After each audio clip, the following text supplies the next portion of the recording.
នេះគឺជាវ៉ាដិនដែលនរណាក៏ស្គាល់ដែរអាប៉ែតនឹងគឺ King នៅក្នុង Minecraft ហើយ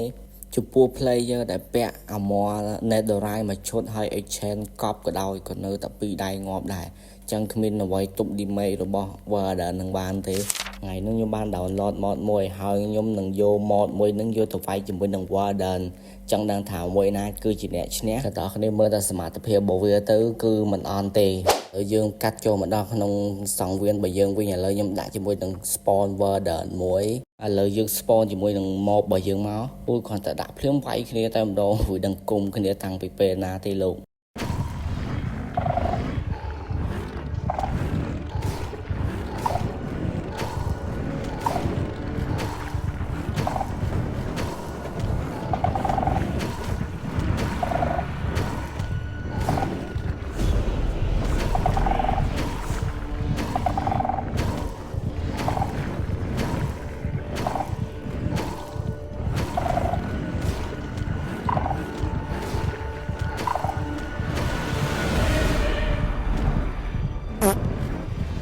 ចឹងសរុបសេចក្តីមកគឺថា Warden វាយអត់ឈ្នះទេ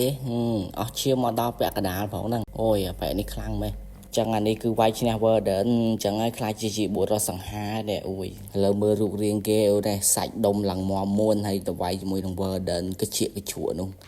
មួយ Warden វាយឈ្នះឥឡូវខ្ញុំដាក់ជាមួយនឹង2 Warden តែម្ដងមើល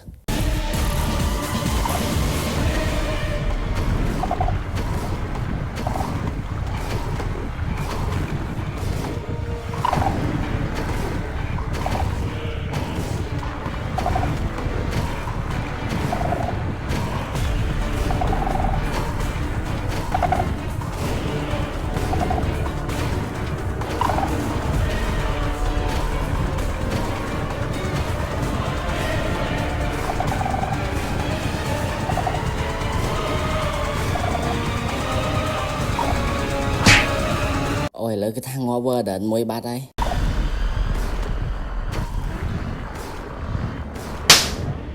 សរុបសេចក្តីមកគឺថា Warden វាយអត់ឈ្នះទេចឹងចេះចឹងគឺថាបោកខ្លាំងមែនតើ